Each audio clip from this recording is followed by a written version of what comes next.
Gimli's triumphant return to the glittering caves. Chapter 1. Call of the Caves. In the cavernous halls of Erebor, Gimli, son of Glóin, paced restlessly, his footsteps echoing off the intricately carved stone walls. The flickering torchlight cast dancing shadows across his face, accentuating the deep furrows etched into his brow. His fingers, callous from years of wielding axe and hammer, absently stroked his beard as his mind wandered to distant lands. By Durin's beard, these halls feel confining. The words escaped his lips in a gruff whisper, barely audible above the constant hum of dwarven industry that permeated the mountain. His eyes, usually alight with the fierce pride of his people, now held a distant, almost wistful gleam. The memories of the glittering caves of Aglarond, glimpsed all too briefly during the tumultuous battle of Helm's Deep, haunted his waking hours and filled his dreams. Lord Gimli, the new trade agreements with Dale await your approval. The voice of a young dwarf, laden with scrolls and parchments, cut through Gimli's reverie. The Lord of the Glittering Caves turned, his expression a mixture of irritation and resignation. Aye, lad, leave them on the table. I'll get to them presently. As the craftsman bowed and retreated, Gimli's gaze fell upon the ornate axe that hung above his hearth, a symbol of his status, his heroism during the War of the Ring. Yet, as he stared at the gleaming blade, a weight settled upon his shoulders, heavy as the mountain itself. Lord of the Glittering Caves. He muttered the title, tasting its bitterness. The honor bestowed upon him by both his own people and the Rohirrim now felt like shackles. How could he lead a new dwarven colony when doubt gnawed at his very core?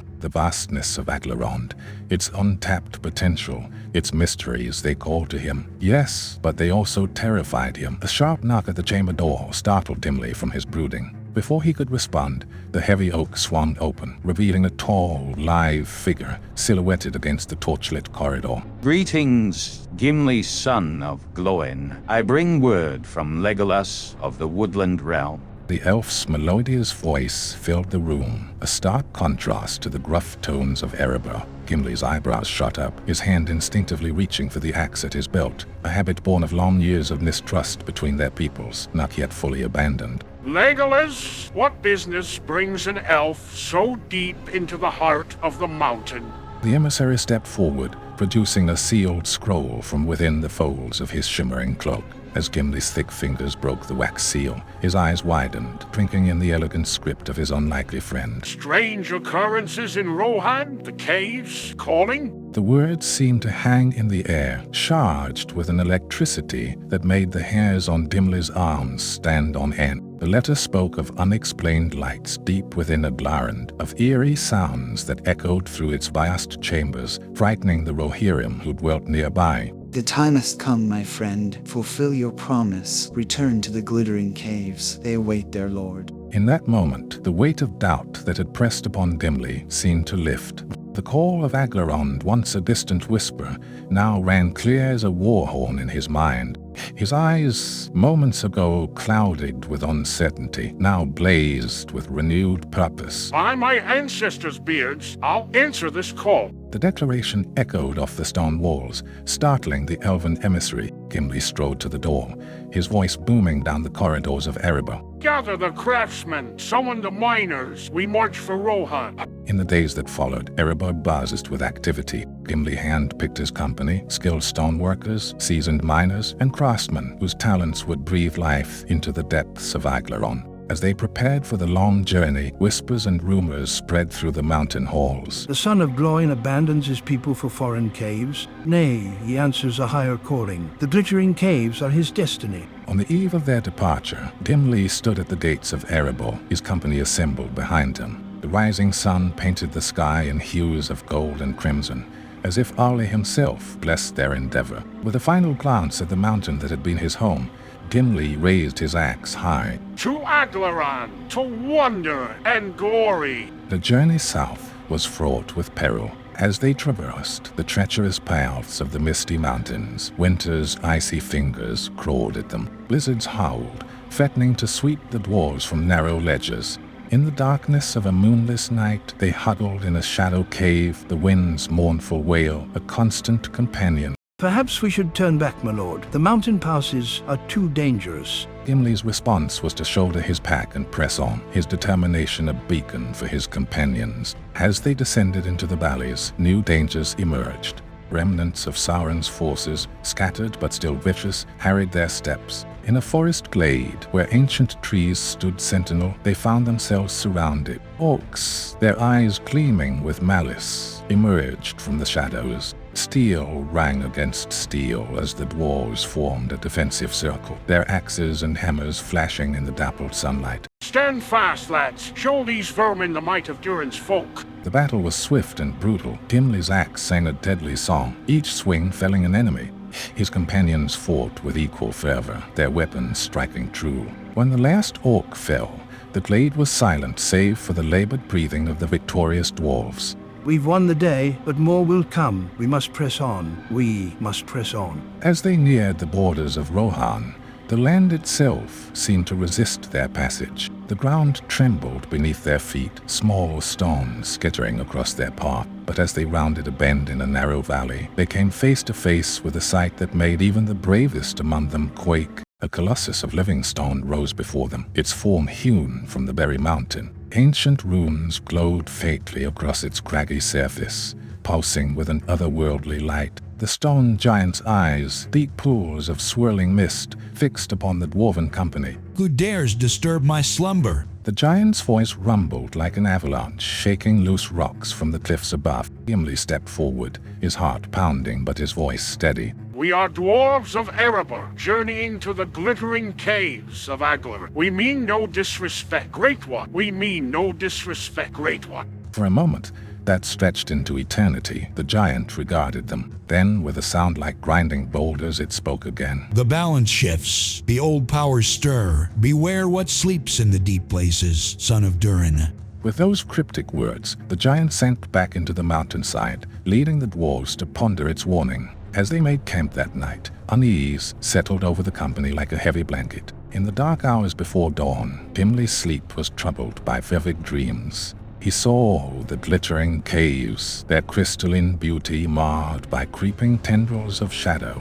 Voices whispered from the depths, urgent and afraid. He awoke with a start, sweat beading on his brow, despite the chill night air. We must make haste. Something stirs in Aglarund, and I fear we have little time. With renewed urgency, they quickened their pace. The rolling plains of Rohan stretched before them, promising both hope and unknown challenges. As the distant silhouette of the Hornburg appeared on the horizon, Gimli's heart swelled with anticipation and trepidation in equal measure. The glittering caves called, and he would answer, come what may. Chapter 2, Depths of Wonder and Shadow.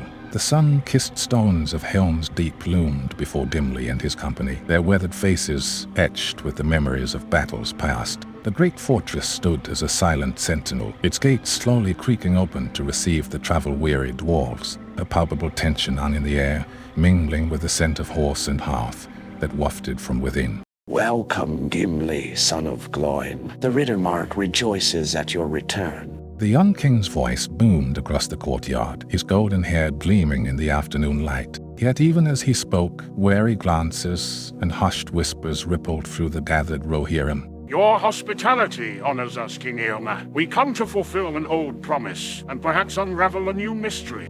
As Gimli's deep voice resonated, a live figure emerged from the shadows of a nearby archway. Legolas, his elven grace undiminished by the passage of years, strode forward with a mixture of joy and concern etched upon his ageless features. Melanie, your arrival could not be more timely. The very bones of the mountain seemed to tremble with unease. The two friends embraced, their reunion bittersweet amidst the growing unrest. As night fell, they gathered in the torchlit halls of the Hornburg, where Legolas unveiled the true nature of their summons. Strange lights dance in the depths. Gimli, eerie sounds echo through the caverns, chilling the blood of even the bravest Rohirrim. The local folk whisper of ancient curses awakened. Curses?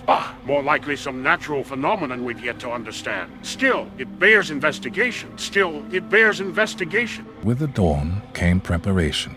Gimli and Legolas led a small expedition into the maw of the glittering caves, their footsteps echoing off walls, that shimmered with an otherworldly beauty. Crystalline formations caught and refracted their torchlight, casting prismatic patterns across amazed faces. By the Vala, it's more breathtaking than I remember. Aye, and we've only scratched the surface, my friend. My friend. They pressed onward, descending through twisting passages that opened into vast chambers. Underground lakes mirrored the cavern ceilings, creating the illusion of endless space. Yet as they ventured deeper, an oppressive silence fell upon the group, broken only by the occasional drip of water and the scrape of boots on stone. It was Gimli who first noticed the runes, ancient dwarven script etched into a smooth war face. His calloused fingers traced the worn grooves, eyes widening with each symbol deciphered. These speak of a heart of power, a crystal that beats in time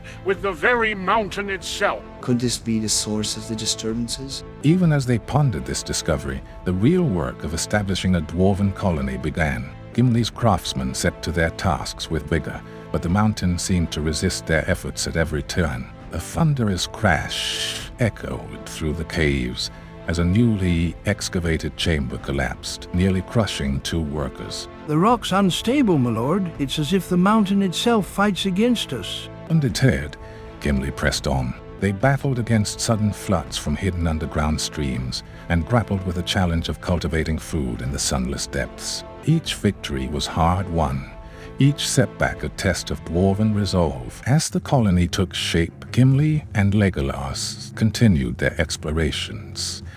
They encountered creatures that defied description, pale, eyeless things that skittered in the darkness, and massive luminescent fungi that pulsed with an inner light. Their path led them to the edge of a yawning chasm, its bottom lost in impenetrable blackness. We should turn back. This precipice reeks of danger.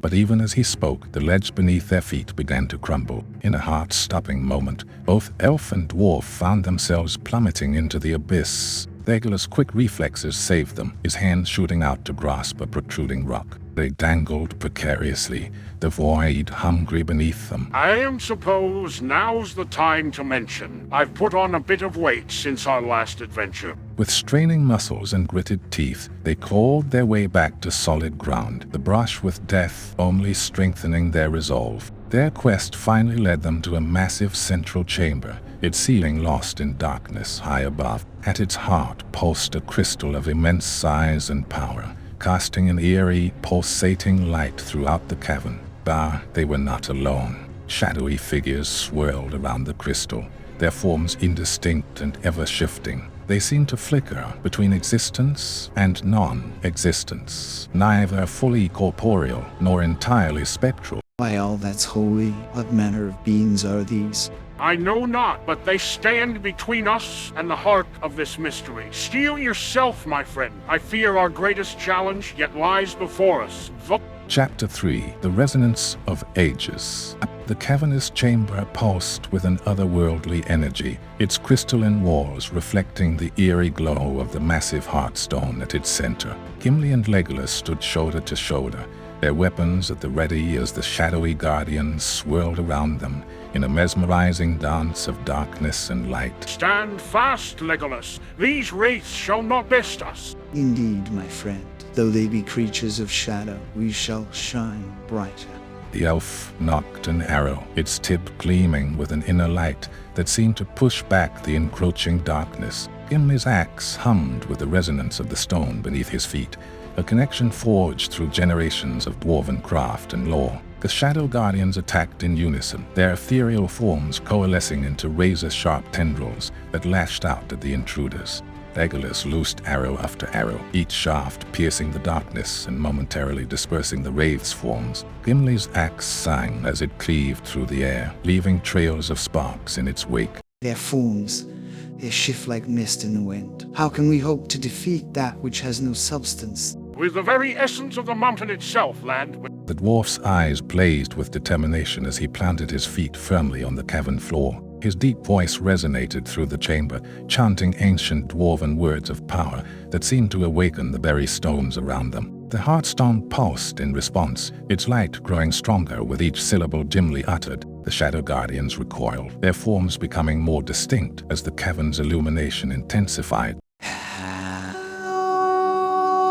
In It's working. Keep going, Gimli. The elf's keen eyes spotted patterns forming within the swirling shadows runes, and symbols that spoke of ages long past. His voice joined Gimli's, weaving elven words of light and clarity into the dwarven chant. As their voices intertwined, the shadows began to coalesce into recognizable forms. The Guardians took shape as dwarven warriors of old, their spectral armor bearing the marks of a forgotten kingdom. By Durin's beard, they're our ancestors, the protectors of this sacred place. The lead Guardian stepped forward, his ghostly visage bearing a striking resemblance to Gimli himself. When he spoke, his voice echoed with the weight of centuries. At last, worthy heirs have come to claim the Heartstone's power. Long have we waited, bound to this chamber, guardians of a legacy lost to time. What is this Heartstone?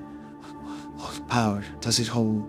It is the lifeblood of the mountain, young elf, a crystal imbued with the very essence of stone and earth. It was crafted by our greatest artisans, a testament to dwarven mastery over the elements. Gimli approached the Heartstone, drawn by an irresistible pull. As his hand touched its smooth surface, a surge of knowledge and power flowed through him. Visions of vast chambers and wondrous creations filled his mind. I can see it all. The true splendor of the glittering caves, hidden for so long. With this, we can awaken the full glory of Aglar. The dwarf's eyes glowed with an inner fire as he channeled the Heartstone's power. The cavern walls began to shimmer and shift, revealing hidden passages and chambers of breathtaking beauty. Crystals of every hue burst into radiant life, casting prismatic light throughout the expanding network of caves.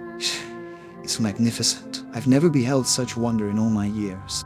As the transformation of the caves continued, the Shadow Guardians began to fade, their forms growing translucent as peace settled over their spectral features. Our task is done. The Heartstone has found its true master. Guard it well, son of Durin, and let the glittering caves shine as a beacon of dwarven craft for ages to come. With a final salute, the Guardians dissolved into motes of light that merged with the cavern walls, their long vigil finally at an end. In the days that followed, Gimli's dwarven colony flourished within the newly revealed splendor of Aglarund. Skilled craftsmen worked in harmony with the natural beauty of the caves, enhancing rather than overshadowing the wonders that lay hidden for so long. Word of the glittering caves, majesty spread far and wide, drawing pilgrims from every dwarven clan and visitors from all the free peoples of Middle-earth. The caverns became a symbol of cooperation and shared wonder,